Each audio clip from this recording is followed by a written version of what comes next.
Hello everyone, so we're going to look at the satellite first. This video is going to be about the storm that's going to be bringing a blizzard to portions of the upper Midwest for the end of the weekend and into early next week. But taking a look at the satellite, this is the current storm that we're looking at. It's going to bring heavy rain to portions of the Northeast, heavy snow in northern New England, and check out all this moisture over Florida. I mean, you got some intense thunderstorms down in Florida today, and they're still ongoing. I think there's still a tornado watch in effect. I think there's still a tornado watch in effect with these, but just take a look at all this moisture. So, you know, there's been a lot of flooding with these thunderstorms. There's been some tornadoes. There's been some damaging winds, and so Florida got slammed today. But that's this system, and then it's going to bring portions of the Northeast 2 to 4 inches of rain.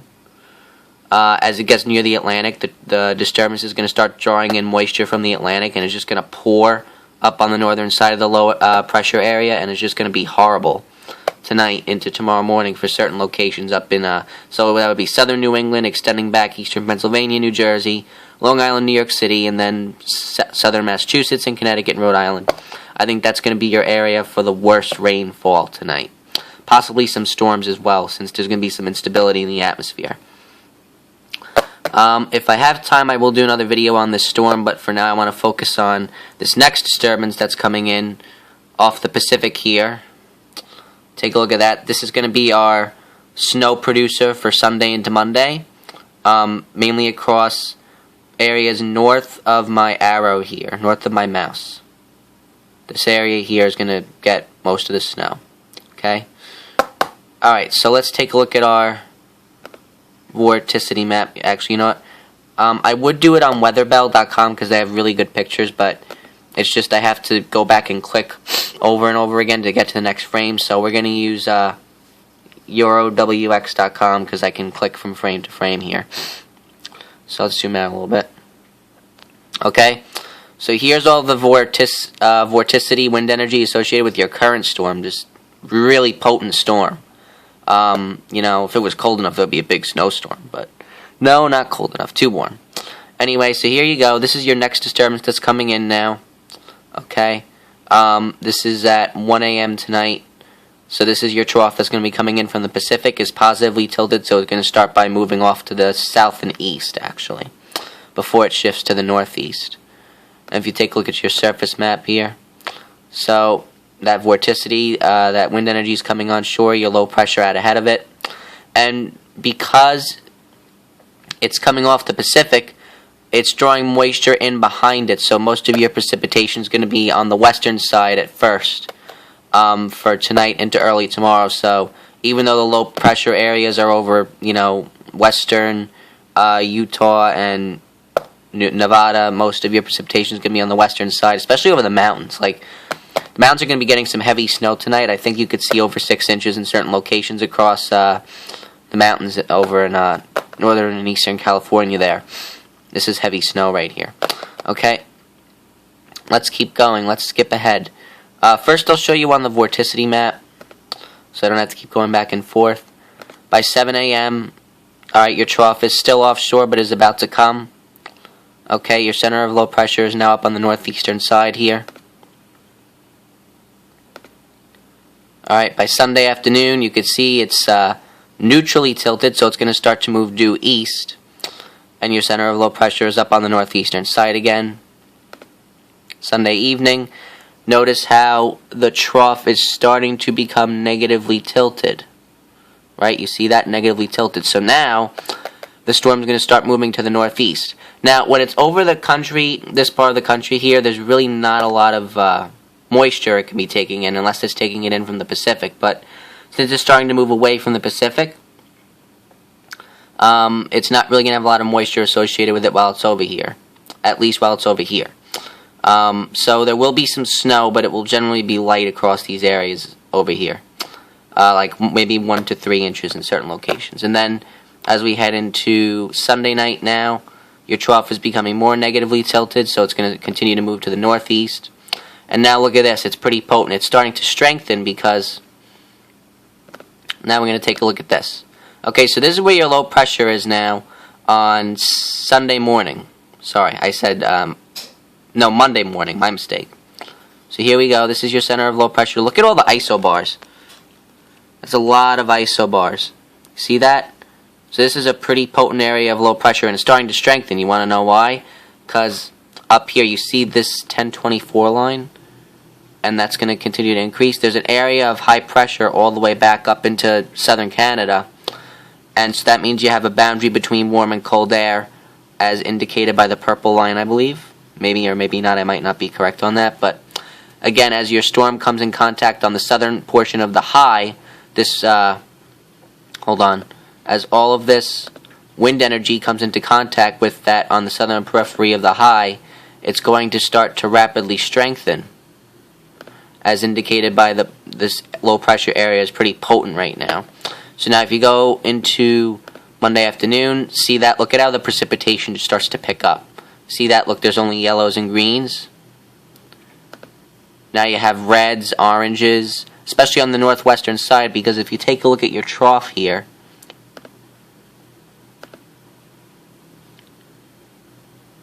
you see how it's negatively tilted like that? Now, I think it's going to be far enough south where it can pull in moisture from the Gulf, and I think that's the reason why the precipitation picks up so much on the northwestern side. Plus, you have, as this swings to the northeast, you have areas of upward motion out ahead of it to the north and east, and also on the northern side of this, as it shifts to the north and east, that's going to be an area of upward motion where there'll be a lot of rising action in the atmosphere, a lot of lift, so that'll be conducive for air to rise and then condense as it cools down and form heavy snow bands. And since you're near the Great Lakes with this, let's go to Monday night. See, look at that negative tilt. That's just really potent. So now it can draw moisture off the, actually, I think it'll be doing it this way. I think the northern part of this is going to aid in pulling moisture off the Great Lakes, like so. And then back across on the northwestern side of the low pressure area here. So at one point it'll be absorbing moisture from the Gulf and the Great Lakes as it gets closer to there. Again, the negative tilt signifies that it's going to move to the northeast. And I was going somewhere with this. Lost my train of thought, I apologize. But a lot of heavy snow will be on the northern side of this. I think that's where I was going with it. And again, it'll continue to strengthen for a period of time, but then when it gets away from the Gulf and it starts to move to the northeast, it'll start to weaken. But the other thing I want to point out here... Alright, so take a closer look. You see how on the northern and western side here, number one, you have really heavy precipitation. This is Monday evening. Take a look at these isobars. You see how close together they are? You want to know what that's signifying? That's signifying really large pressure gradients, like pressure differences. Like, so the center of the low pressure, at this point, I know the European has it at 988 millibars, which is really strong, by the way. Back down here, it was at like 1,000, and then by the time it got here, it was 988.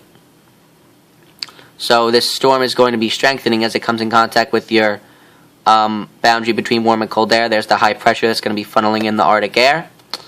And so again, because you have these isobars closer together, the large difference in pressure signifies that there's going to be a lot of wind associated with this, especially across southeastern, I think that's Wyoming. No, North Dakota, sorry. Wow, that was really bad. Southeastern North Dakota, eastern South Dakota, and then western Minnesota. These areas up in here, you're going to have the best chance of blizzard conditions during the day on Monday and into Monday night. I think your best chance of blizzard conditions are going to be here. If you want, we can take a look at the wind map. Let's take a look here. See, you have winds gusting all the way up to 40 miles per hour. Your sustained winds, actually, these are sustained. So again, you can see how these winds are just really going to be ramping on the western side here. The red is 40 mile per hour sustained, 35 mile per hour sustained, extending all the way back down into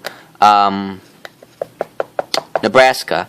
So Nebraska, South Dakota, eastern North Dakota. You're not really going to have a lot of snow in western North Dakota and northwestern North Dakota. So you will get gusty winds, but you won't have a blizzard. The main blizzard is going to be down in here where I'm pointing with my mouse right now.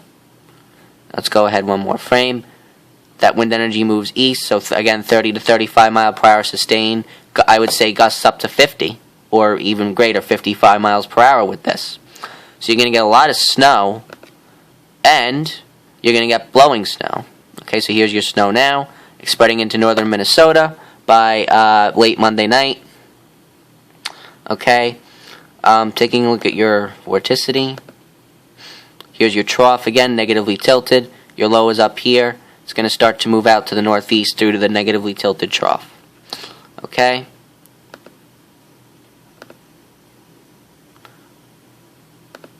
And then when you get to Tuesday morning, you still have some snow on the back end here, but that's going to start to move out.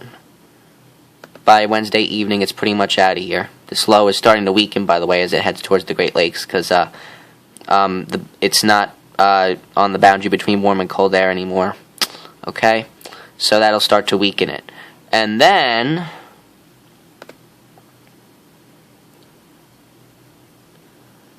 oops, I'm sorry, this is at the surface. Whoops, hold on. And then you got another system coming in during the middle of next week. So we'll be watching that as well. Okay? But just to go over your basic snowfall map, I need to get together. Oh, here's another thing I want to show you. I didn't do colored water vapor yet. First of all, here's the disturbance we focused on in this video here coming in. And take a look at this. This is your current storm. Look at this push of dry air behind it. Can you believe that? That is a really dry air mass going into a really wet air mass. So that's why Florida got heavy thunderstorms today and really severe thunderstorms down here. And because of this really cold, really strong push of dry air, there's going to be a lot of upward motion out ahead of this storm, so a lot of heavy rain and then heavy snow up here. So that's why your current storm is pretty massive. But I have to get my city map together so I can talk about the snowfall map for this upcoming blizzard here. Alright, so here it is. The orange is 1 to 3. And in some spots it'll be more like a coating to an inch or two. The purple is 3 to 6. The pink is 6 to 12. And then the blue is where I think you could see over a foot. Locally, I think you could see 12 to 18 in certain locations, 12 to 16, maybe up to 18 inches of snow. So that would be across southeastern North Dakota, northeastern and northern North Dakota, and then portions of western Minnesota. I think that's your best chance of seeing a foot or more of snow from this storm. But as the storm moves on shore, for tonight the mountains are going to pick up a good, it says 3 to 6, I was being cautious, it'll probably be more than 6 in the higher elevations there. Of the Sierra Nevada, I think you could pick up a good 6 to 12 in those locations. Then moving across Nevada, again, you could pick up coating to an inch or two in certain locations. Again, the higher up you are, the more snow you would get. In northern Colorado, along the Rockies, you might get a few inches. Northern Utah, if you're cold enough, you could get a coating to an inch or two. Salt Lake City, you're not going to get any snow from this, I don't think. Maybe a quick coating to an inch or two, but nothing more than that. Idaho Falls could pick up, an inch or two as well. Boise could pick up a coating or an inch or two as well. Probably a little too warm there. Then into western Montana, you could pick up an inch or two as well.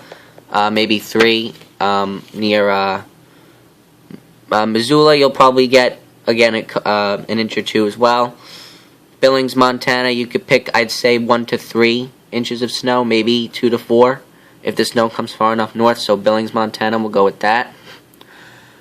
Okay, and then as you get into Wyoming, Casper, we're going to go 3 to 6, maybe a little bit more.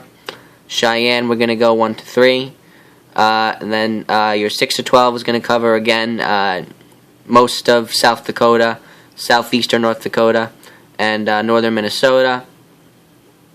Duluth, we're going to go 3 to 6 for you. St. Paul, we're going to go 2 to 4, maybe 1 to 3, because the track of low is going to be farther to the north. Minneapolis, 3 to 6. Moorhead's, you might get over a foot in Moorhead. Fargo, you're going to get over a foot. Alright, I have to continue this in the next video because I'm running out of time here.